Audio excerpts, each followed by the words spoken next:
Shalom, friends. What a day, the day after Yom Kippur. What a day. Wow. Shana Tova.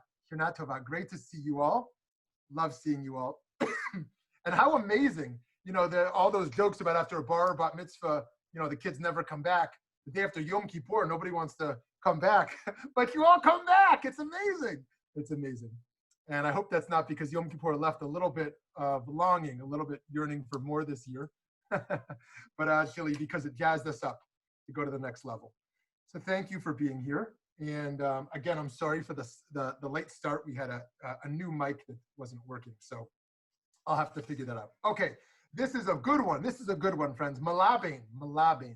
The 13th malacha is Melabain, which means whitening or bleaching or laundering, which comes from the root word lavan, white. In this malacha, we're concerned mostly with removing stains from garments. The idea of this action as a malacha emerged from the Mishkan with regard to bleaching wool as part of the process of producing the tapestries.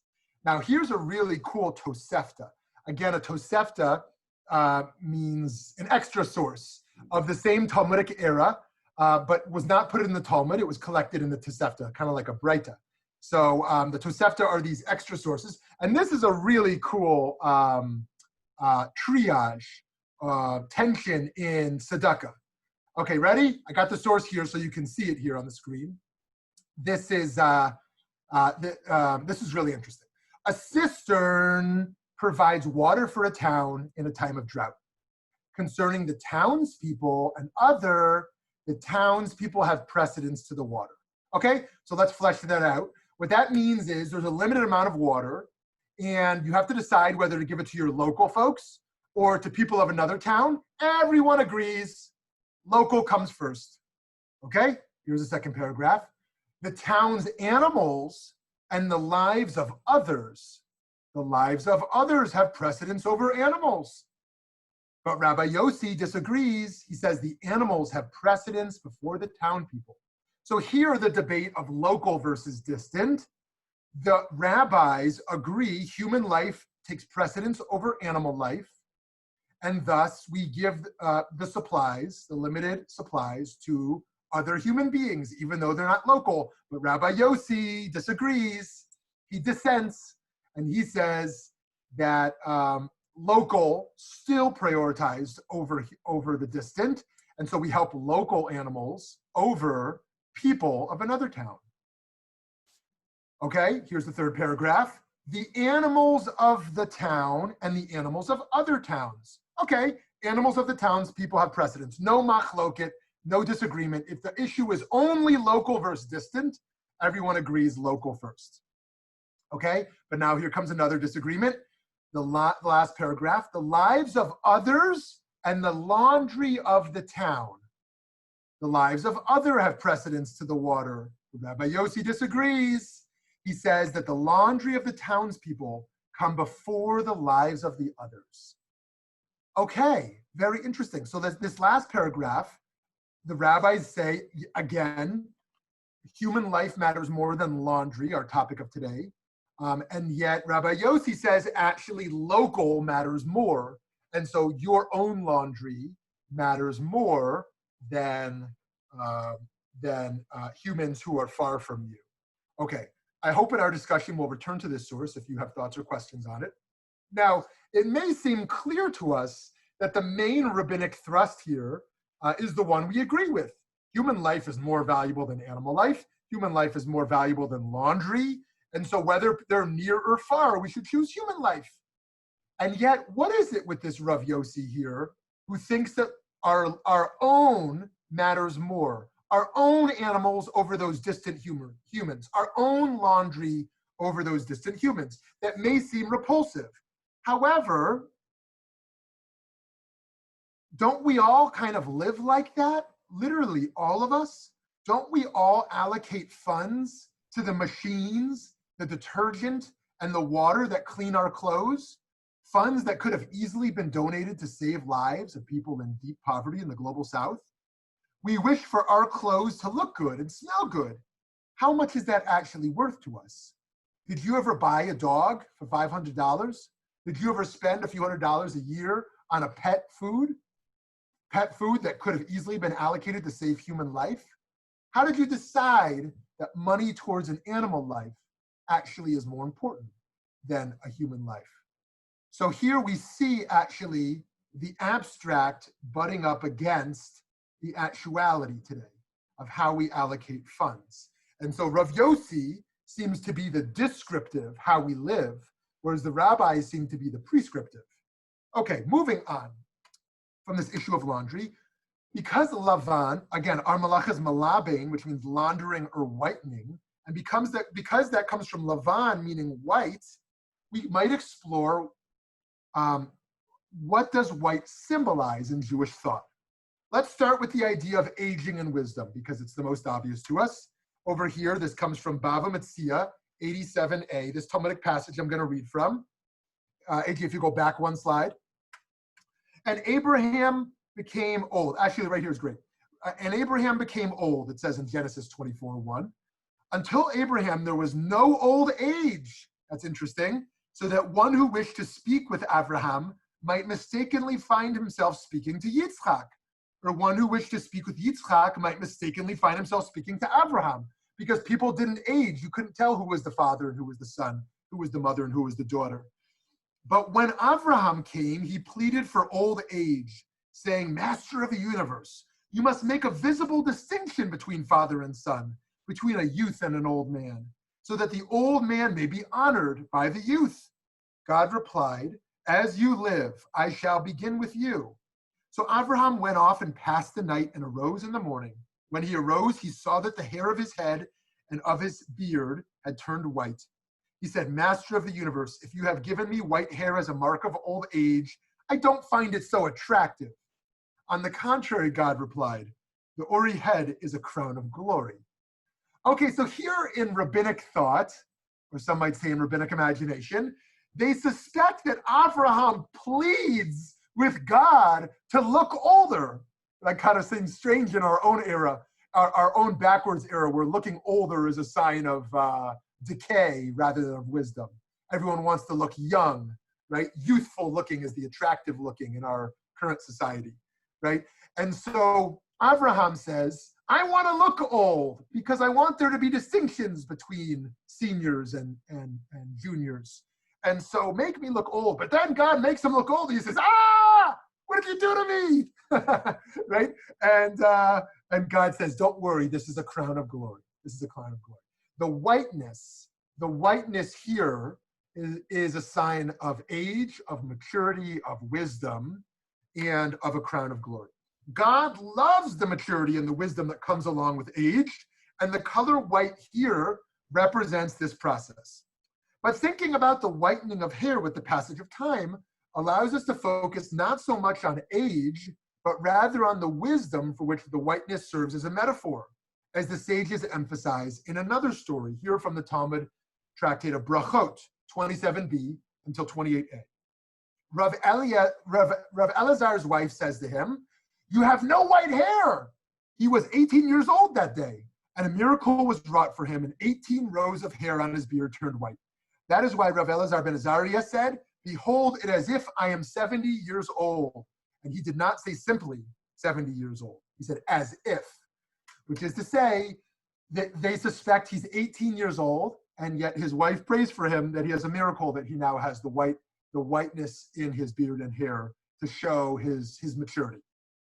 We might also consider the idea of Lavan as light represented by the moon, which we call in Hebrew Levana, right? The sanctification of the moon, called Kiddush Levana, right? Lavan, it's called the light in the sky, right? We look up into the starry night and witness marvelous revelation and the blessing of light within the dark. We gain hope from the whitening or the lightening of the sky. And we understand that wisdom and hope come not only from inherent light, such as that in the sun, but also reflected light, shared and dispersed light, wisdom and insight of a quality worthy of being shared and dispersed, that the moon symbolizes. On the other hand, there's also the idea of white as representing a plague. A plague. What comes to mind here? Here's what it says in Numbers, chapter 12, Bamidbar, chapter 12, verses 1 to 15. Miriam and Aaron spoke against Moshe. They spoke Lashon Hara concerning the Cushite wife he had married. They said, has God only spoken through Moshe in prophecy? He's spoken through us as well. And God heard. And God said, now hear my words. If there shall be prophets among you, I appear to them in visions. I speak to them through dreams. Not so my servant Moshe. He is trustworthy in my entire house. I speak to him mouth to mouth, with clear vision and not in riddles. Why did you not fear speaking about my servant, about Moshe?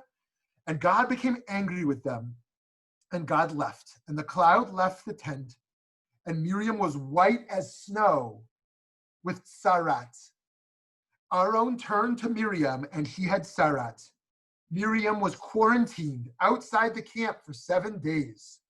And the people did not journey until Miriam was brought in. Wow. Okay, so firstly, how interesting. The idea here, Maimonides talks a lot about this, that prophecy for all the prophets, more or less, happens in a dream state, in a sleep state, right? Moshe is an anomaly in that Moshe encounters the voice of God, the visions of God directly, whereas others have their prophetic moments in sleep. The Talmud said prophecy is not totally dead with us. 1/60th of a dream is prophecy. Okay, so that's interesting. And so God is mad that they're speaking out against Moshe. And the punishment is whiteness, a plague of whiteness. That's sarat, the leprosy. This is obviously quite relevant to our time as we look at the quarantine that emerges. But what's interesting about the quarantine here and the loneliness and the isolation that comes with quarantine is the people did not journey until Miriam was brought in. The response was, let's keep building the economy, let's grow, weiter, faster. It is actually slow down, take care of each other, right? And there are people who are in quarantine. We need to figure out how to adjust our society to accommodate for those who need to be in isolation rather than cut them off. Okay, here whiteness is a sign of plague, of punishment, of lashon hara. We are reminded by this story that if we speak about someone inappropriately, if we improperly suggest the person's totality is defined by one feature, one relationship, one action, that is, that the individual's personality is monochromatic, or even without any color but simply white, we can find ourselves responsible for the plague of communal stasis, the inability of a community to accomplish the growth that accompanies recognition that every person has so many colorful facets. White can also, on the other hand, again, represent friendliness. Rabbi Yochanan said, better to whiten one's teeth with a smile to one's friend than to feed them milk. But on the other hand, whitening another's face, like in this picture, can mean shaming them. As the Sefer HaChinuch writes, the rabbis referred to the sin of publicly shaming another person as Melabain Panei Chavero Barabim, publicly causing another's face to become pale. It's called halbanat panim, whitening of the face. Refers to embarrassing another, symbolized by the face turning pale with shame. Rabbi Moshe Alshich wrote, Rabbi Moshe Alshich of the 16th century, here's his kever in Sfat, his tomb in Sfat, writes in his commentary on Lo Tamod Adam Reyacha, you shall not stand by the blood spilled of another. He writes, do not be surprised that one can deserve capital punishment, even though one has not actually ended a life. For has not a person's face been created in the image of God, and without which one would be comparable to an animal? Therefore, one who whitens the face, humiliates a person, where the image of God resides, is deserving of death, for one has blemished the sight of the image of God. Now, of course, the Alshich is not saying that someone should be put to death for shaming another, but he is resting upon good ground in the Talmudic idea that shaming a person is like killing them. It is like killing them, and thus darkening the light of the image of God within them, and thus, in theory at least, on a Kabbalistic or philosophical level, they are chayav mita. They are obligated to death for such a crime. It says here over in Darka Shel Halacha, one who whitens, shames a fellow's face in public has no place in Olam Haba, in the world to come, even if they have accrued Torah and good acts, for the human being is created in God's image. This idea of shaming another is so very serious. On the opposite end, actually one more comment about that before we move on. There's always a tension here. Some people say, oh, we shouldn't get involved in advocating for justice because we're speaking Lashon Hara, we're shaming someone else. And here is where Lashon Hara goes too far, gets extended too far. The idea that we shouldn't publicly call out in it for moral accountability a public figure, or the idea that we shouldn't address an injustice because we're using negative speech. Of course, that goes far beyond the intent of what we're dealing here. But to exercise all caution of the human dignity that's involved for all parties, in most cases, while balancing the need for public transparency and accountability as well. And so those tensions are quite complicated. I get a lot of questions from people on how to address issues like that. Difficult to navigate. On the opposite end, white represents purity, particularly as contrasted with red, which represents sin. This comes from Yom Kippur, actually, from the Mishnah of Yoma 6:8. Yoma is the tractate of the Talmud that is about Yom Kippur and beyond. And here's what it says in the Mishnah. How do we know that they tie a crimson thread on the head of the scapegoat, which is sent forth on Yom Kippur? Since it says, though your sins be as scarlet, they shall be white as snow. Nevertheless, the idea that white and red stand in stark contrast is hardly clear. Jacob had negative experiences with our matriarch Rebekah's brother, Lavan. Jacob's father-in-law, whose name literally means white. And Esau, who has sold his red soup to Jacob, and who went on to be embodied in the nation of Edom, whose name means red. Jacob knew, at least, where he stood with his brother. His father-in-law tried to appear white as the driven snow, even as he dealt underhandedly with Jacob, maneuvering Jacob into a marriage with one sister, although Jacob expected to marry the other. The problematic nature of Lavan's nature seems to have been borrowed, in a sense, by the English language. The word whitewash is used to signify a lack of transparency and honesty. Lavan doesn't see the dignity of Jacob as a family member, as a worker, or as a person. Rather, one might suggest that Lavan is the founder of white supremacy, where value is only given to others for what they are able to produce. Think about that. The idea of the economy in the workplace, the idea of white supremacy is you are only valuable not for your inherent dignity, but for what you can produce for those higher on the hierarchy. Other people are disposable and abusable if they are different from the norm. All that matters is what they can produce for you. In the Pesach Seder each year, we read about how Lavan is the paradigmatic anti-Semite, It says, go and learn what Laban, the Aramean, sought to do to our father Yaakov. A Pharaoh made his decree only about the males, whereas Laban sought to destroy everything. We can learn from Laban about the history of the Jewish people and the threat that still remains today. In the book Skin in the Game, How Anti-Semitism Animates White Nationalism, Eric K. Ward writes, American white nationalism, which emerged in the wake of the 1960s civil rights struggle and descends from white supremacy, is a revolutionary social movement committed to building a whites-only nation. And anti-Semitism forms its theoretical core. The last part, anti-Semitism, forms the theoretical core of white nationalism, bears repeating. Ward argues here that white nationalism is a genocidal movement fueled by anti-Semitism. We must remember that equating whiteness with purity is socially problematic, just as the idea of light and dark can be concerning. We can't explore the process of whitening without looking at the reality of whiteness in people. White people often talk about people of color and discuss blackness, but have white people grappled with our own whiteness?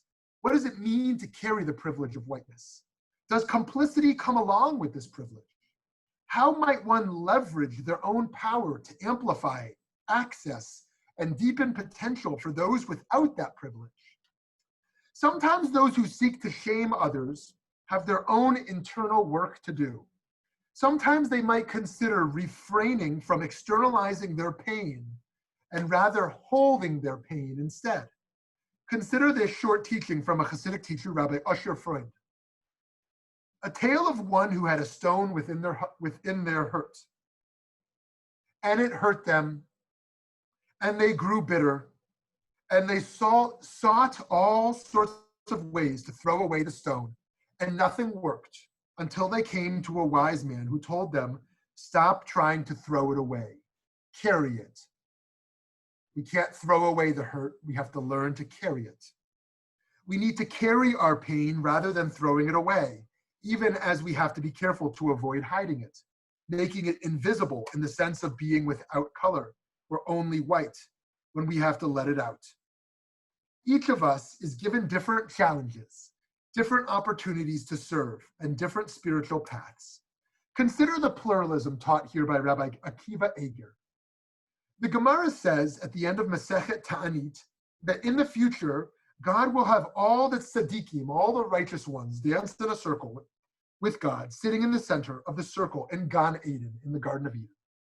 Each of the tzaddikim will then point to God and say, this is our God, this is Hashem, who we have so longed to behold.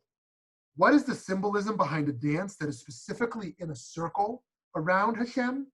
Rav Akiva Eger explains the lesson of this dance of the tzaddikim as follows. In this world, every tzaddik has a unique individual approach to serving Hashem. On the surface, every one of them appears to be heading in a completely different direction. The truth is, however, that this is not the case. All of the different tzaddikim are united by a common goal to draw closer to God and to fulfill God's will in the best possible manner. In the world to come, this will become apparent to all, that tzaddikim will dance around Hashem arranged in a circle. In a circle, every individual is facing a different direction, yet they all revolve around the same central point. The tzaddikim, although each has a unique approach, are all trying to accomplish the same goal.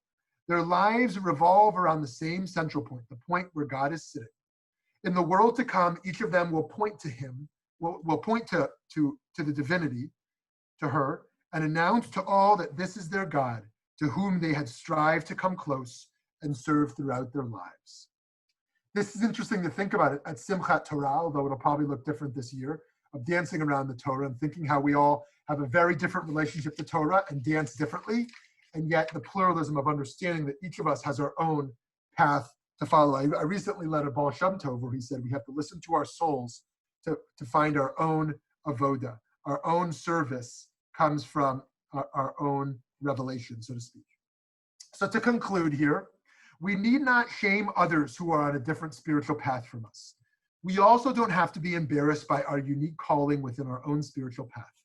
The malacha of Melabain reminds us of the warmth exuded by the white of our smiles, but also of the pain that can be caused by the whitening of another's face. In cleaning laundry, we think of the resources that are involved in such a process, and we think of all the dimensions of whiteness, actual and symbolic, that emerge in our daily realities. Okay, friends, I'm going to open it up to you. I would love to hear thoughts and questions from you. Rabbi, during the high holidays, there are many people who wear a kittel, which is white. So my understanding is that they marry while wearing a kittel, and they are buried wearing a kittel. Love it. Yeah, keep going. So the significance of white in the garment has to be beneficial or good. So where you said that white is also a negative, I'm not seeing that. Okay, great. Thank you for that. Yep. So yes, so parts of the negative dimensions of white we explored are symbolically through the idea of Lavan and through the ideas of white supremacy, and also through the idea of shaming another, the idea of whitening the face of another. And so those were some of the dimensions. And then we saw many of the positive dimensions of whiteness that we explored as a color symbolically and actually, in actuality, that we explored in various ways, such as the friendliness of smiling, of the white teeth that are involved, and a few other ways. Now, what's involved in the kittel, is very interesting. And I would add a fourth case. You talked about the wedding, you talked about the burial shrouds, and you talked about the high holidays. There's a fourth custom that emerges that we don't see as often today, but traditionally the person leading a Pesach Seder. Perhaps you had a parent or grandparent who did this, or maybe still someone. My father-in-law does it. It's not something I do, but my father-in-law, if he leads the Pesach Seder, he wears his white kittel. And so, so there's a few ideas here. One is the Kohen Gadol, to be dressed like the Kohen Gadol, who's leading the Passover Seder, or the Kohen Gadol in regards to the Yom Kippur service.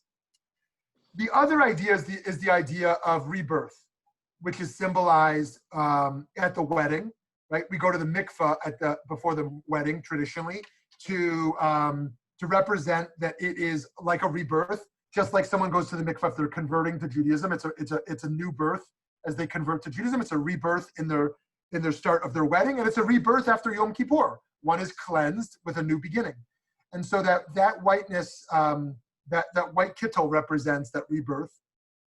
But it also goes in the other direction. The idea, or we've kind of lost this in some ways with burial costs. I mean, it's quite tragic how expensive burials are. The costs of burial, the cost of the stone, the cost of the tomb, of the casket, the cost of all the procedures involved. If you didn't read Erica Brown's book on this, on the cost of dying, it's really very well written, and really opened my eyes up to a lot of this and how tragic it is when someone can't afford that, or if they couldn't, or if it's left to their children who can't afford that, or to someone else, or if they choose cremation only as a cost-effective, cost-accessible form. But going the reverse direction. Oh yeah, I'm sorry. So to complete that thought there, the intention there is that everyone in an egalitarian fashion should be buried the same. No one should have more fancy stones or more fancy caskets. Nobody should be dressed in gold or in jewelry, right? Everyone should be buried only in their kittel, only in their white burial shroud. And that's really humbling, that if someone is very rich or very poor, we all have the same fate in the casket, right? You don't take one penny with you into the casket. It's really, every time I'm involved in doing a burial, or I was just at the cemetery last week doing an unveiling, I'm reminded of the profundity of this reality, which we can never be revisited enough. The idea of what do we actually take with us beyond this life? What is it we're actually investing in? And that kittel in death represents that equality of all human beings and the humility of our life, and that we die and bring nothing with us. And that is the reminder of Yom Kippur and the reminder at our wedding of what truly matters in building a family, what truly matters in making our goals for the year. Yom Kippur, if I had to say it's one fundamental thing, it is a meditation on death. Yom Kippur is a meditation on death. We wear burial shrouds. We don't eat as if we're dead. We don't engage in marital relations or do other things that living beings would do. We confess as if we're about to die, right? We basically do everything we would do like angels or like people who have already passed from this world. Now, this, of course, is not a celebration of death, but rather the opposite. It's an affirmation of life, so that we prepare ourselves for death in a way that reaffirms our commitment to life. And so we could go both directions. It's about rebirth, and thus, when we're buried, the kittel is a sign of rebirth in Techiyat HaMetim or in Olam Haba, or the opposite direction, that we are buried in what we wear on those other days, merely as an affirmation of life itself. And so, so the kittel is quite profound, and I hope we can bring that custom back.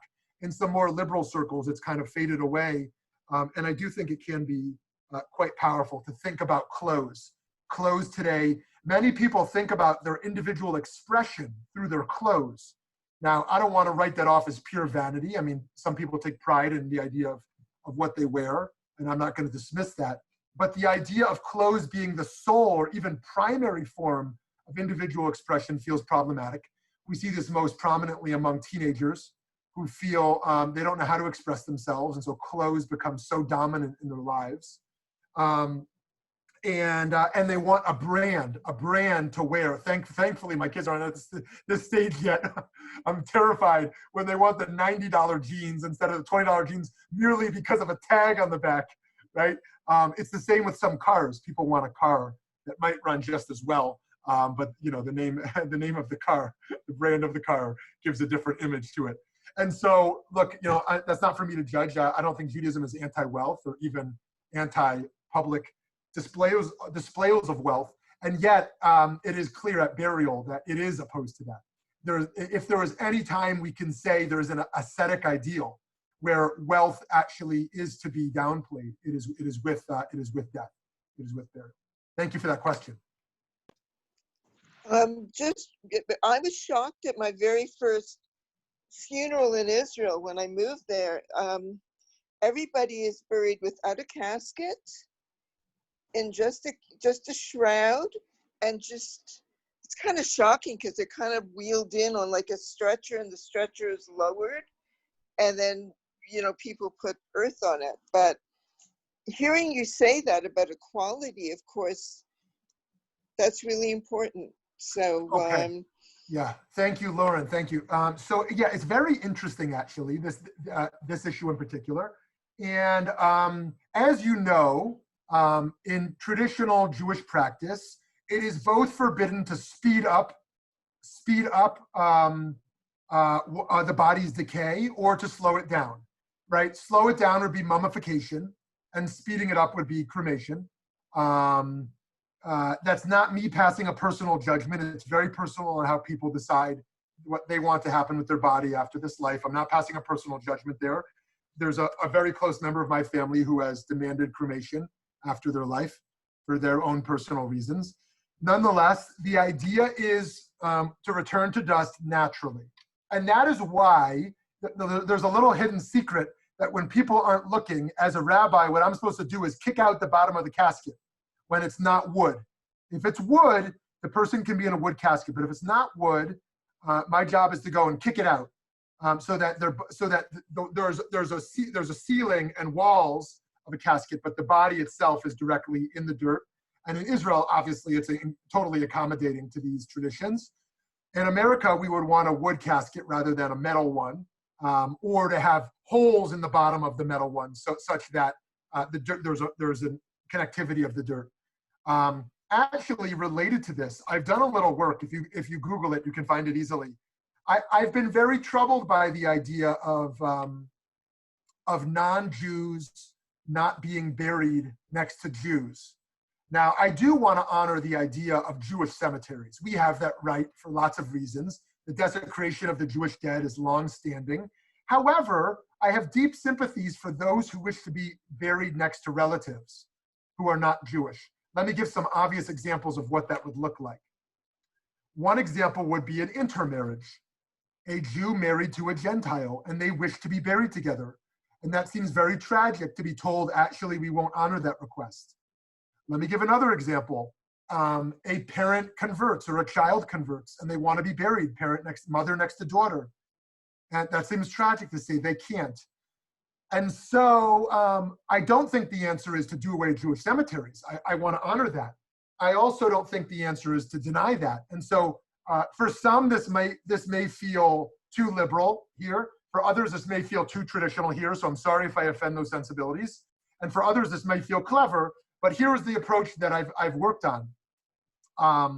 The idea can be that if you create a machitza, a separation, then it's as if it's a different cemetery, which is to say, if you put a little bit of fencing next to the two, right? You put, let's say, here's Joe, and here's his wife, Rebecca, and Rebecca is Jewish and Joe is not, and they want to be buried next to each other in the Jewish cemetery. Okay, bury them next to each other, and put a little bit of fencing around his space there, so that it's such that it's like a different cemetery.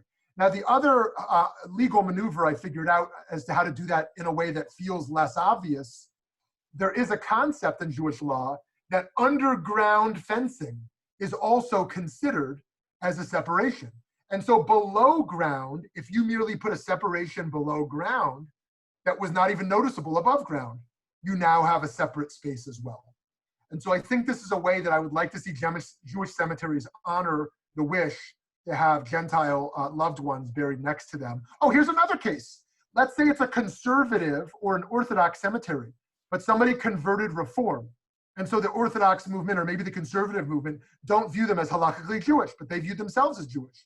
So we're going to say that person can't be buried there. This is another case we're going to say, of course, you should be buried, but to honor our customs here as well, here's a way we can do it. So I'm sorry, I'm a little bit off topic here, but this kind of emerged in conversation. So yes, someone else, please.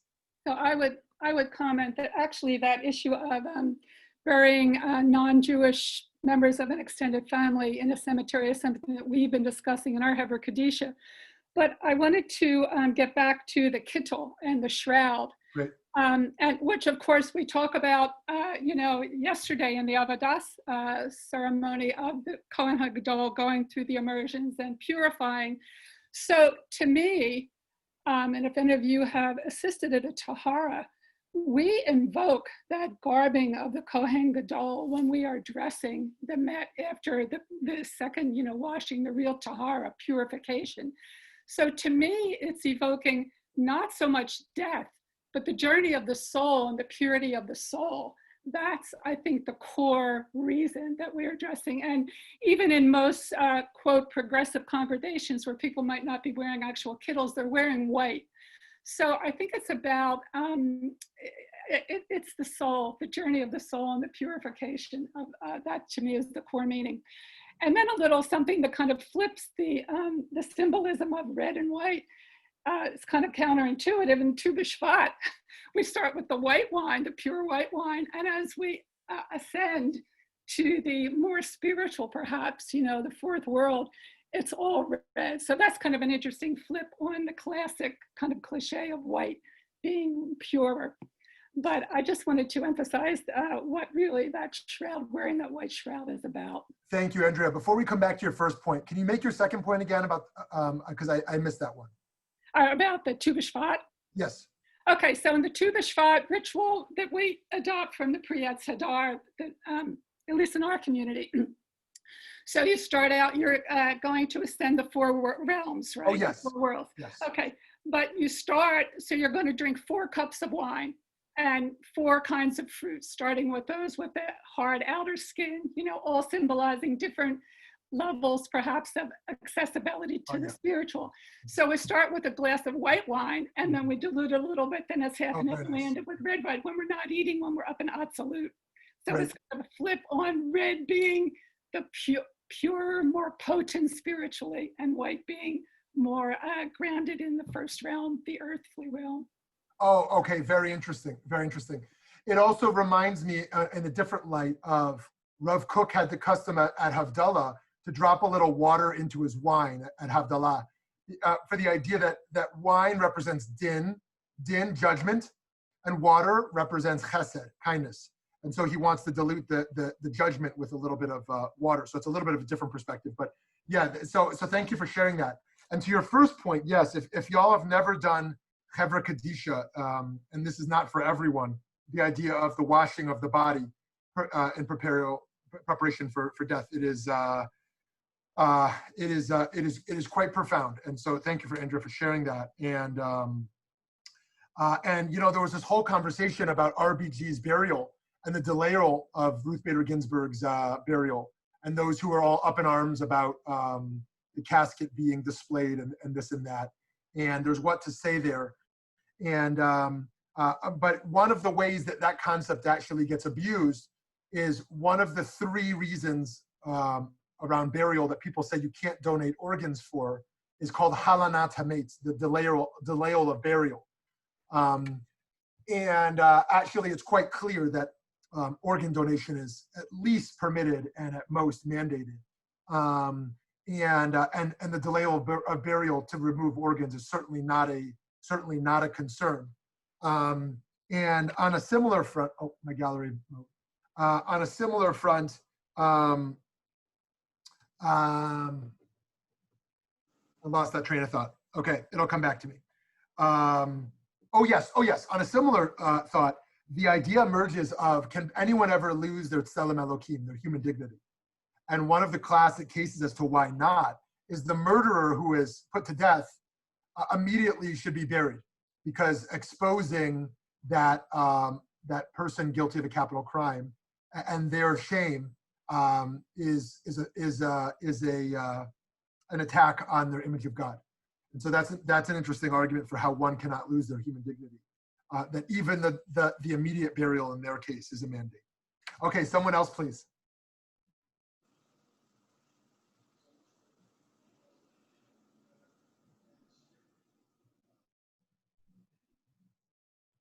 If someone's talking, you're still on mute.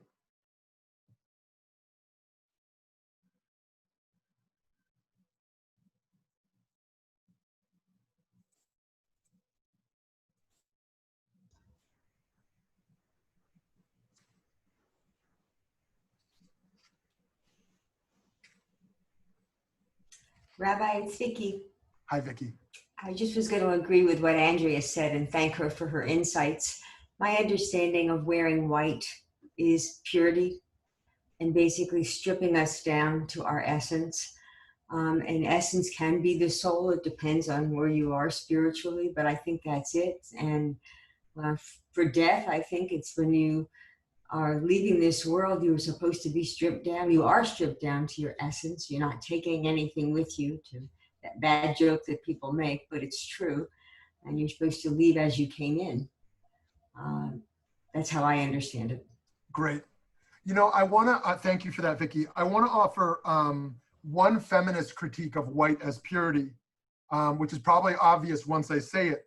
But girls and women who are shunned in menstruation because the red or the blood represents impurity. It represents uncleanliness. And the shame that comes involved with that. I know we probably all read Anita Diamond's The Red Tent probably 20 years ago, and what comes along with that. And still emerges in traditional Jewish circles, the idea that this woman is impure, she shouldn't touch the Torah, she should be socially isolated. And so The idea of white as purity is incredibly powerful, as comes with the kittel and other forms. And I just want to kind of limit some other spaces where the notion of white as pure and red as impure can be socially problematic. I would add to that. So there's a whole different symbol system in the ancient, even predating Judaism, systems where there was a feminine goddess, the Great Mother.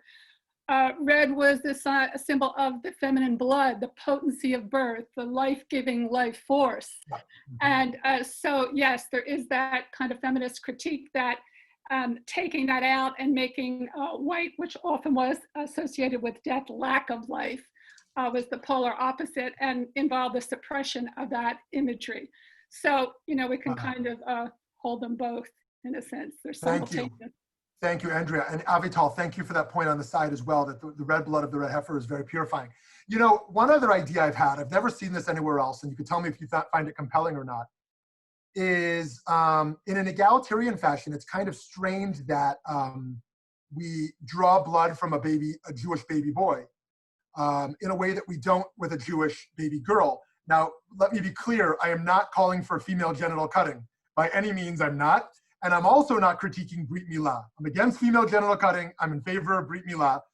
But I've wondered if menstruation is a form of Brit for women, that the male blood as a young boy is symbolized through the Brit Milah, and that is a covenant.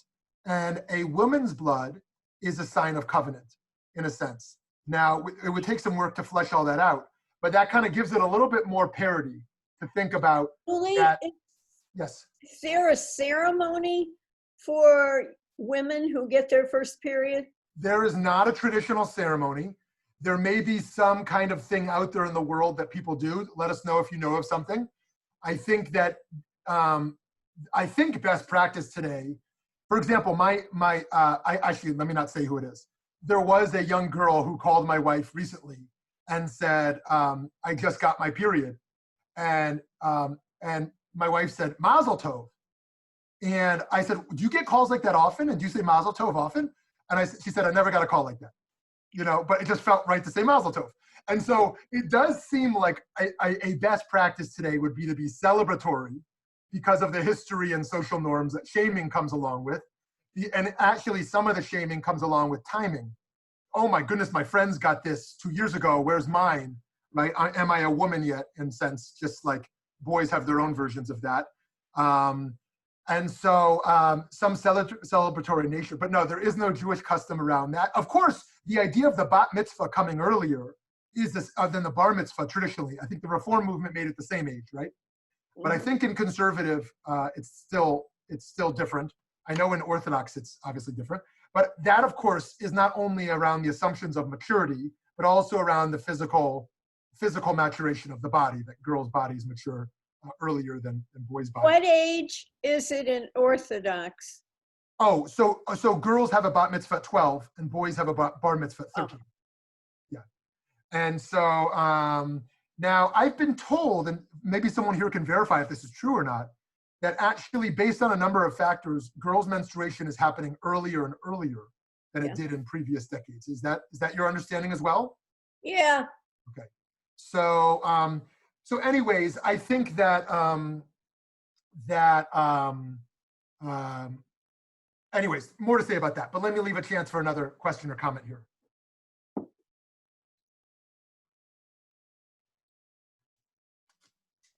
Can I just ask you a quick question? I know we're getting back to burial. I know of one case where, unfortunately, the woman died young of cancer, married to a non-Jew. So she chose to be buried in a large Gentile public cemetery. Halakhically, where does that leave things? I mean, do we even have that option? Halakhically? I'm sorry, say it one more time. The idea was for the Jew to be buried in the non-Jewish cemetery? Yeah. Right. Yeah, I mean, look, there's a long history here, and it's quite long and complicated. This is not biblical, this is rabbinic. And I think the same option I applied to how a Gentile could be buried within a Jewish cemetery could also be applied to a Gentile cemetery. where essentially one creates a mini Jewish cemetery within a Gentile cemetery, right? By honoring them, by creating a little bit of a private separation. Now, I'm someone who believes in separation. I'm in a middle ground, as you'll find in a lot of these issues, I'm in a middle ground. That there's one Jewish thought which says radical inclusion, we reject difference. Jews and Gentiles, no different, right? There should be no distinction whatsoever. I don't believe in that. I also don't believe in some kind of Jewish supremacy model that says Jews are superior, in some ways more elevated than Gentiles. Reject that. I think there's a middle ground which says Jews are not superior to Gentiles, but Jews are different. We are different, and separation and difference is an okay thing. I'm okay not giving a Gentile an aliyah to the Torah. This is something for Jews, not for Gentiles, right? But there's other things on a moral level that Jews and Gentiles should be treated no differently. I also think it's morally justifiable that one gives more tzedakah to fellow Jews than to Gentiles. If one only gave to Jews and not Gentiles, that would be morally problematic. But to prioritize one's Jewish community feels to me morally responsible. And so I'm in that camp of thinking separation is healthy and normal, just as one treats a stranger different than a family member. That I think of Am Yisrael as a family. And as a family, you treat your family different than a non-family member. And so I think it's okay if it doesn't fall into a racist approach, which often does in other spheres of Jewish religiosity, to separate Jews and Gentiles in burial. The idea that our lives and maybe our afterlives are something different, even though we share more than 99% the same DNA and the same human makeup. So, okay, one more person here.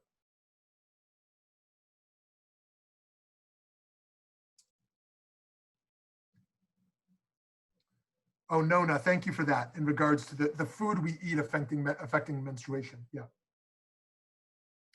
Anyone else have a closing thought or question? Okay, so on the topic of Melabain, of whitening and of bleaching and of laundering, who would have thought that we would have gone in some of the directions we did? When I first looked at it, I said, wow.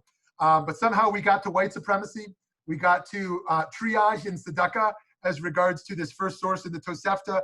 We got to the notions of Lavan and Lavan's legacy, the notion of white hair and what that symbolizes, the idea of tsarat, of leprosy, and what the plague symbolizes and the quarantine that comes along with it, the idea of punishment, the idea of the white smile, the teeth, which actually people of every skin color share the idea of white teeth, which is kind of a unifier, which is kind of cool. Oh, I think I even failed to mention the idea that our hair and our nails, traditionally, we wash our hands after we cut our nails and after a haircut. And I would suggest that the reason for that is because we're removing something dead from ourselves, right? There's no pain in the hair. There's no sensitivity in the hair or in the nails. That's why it doesn't hurt to get them cut. And so it is a separation of death and life, which is why we traditionally wash our hands. Just like after visiting a cemetery, we wash our hands, right? And so, so too there, the whiteness of the nails, similar to the whiteness of the teeth. I don't believe we wash our hands after a tooth falls out. In any case, we followed this path, and we ended in this place with the kittel and thinking about burial and about life and death, which is very fitting right after Yom Kippur, and somehow got to the idea of how do we symbolize the brit for women and for girls, because the Simchat Bat doesn't have a physical manifestation of that, and so there's something to think about there in regards to both honoring the similar approach to covenantal responsibility and relationship, and also the difference, the gender-related difference, or the sexual difference that emerges there from such thought. Wishing everyone a Shana Tova and a Chag Sameach, and next week we will be up to Malacha number 14, Menafetz. Have a great day. Thank you. Thank you so much.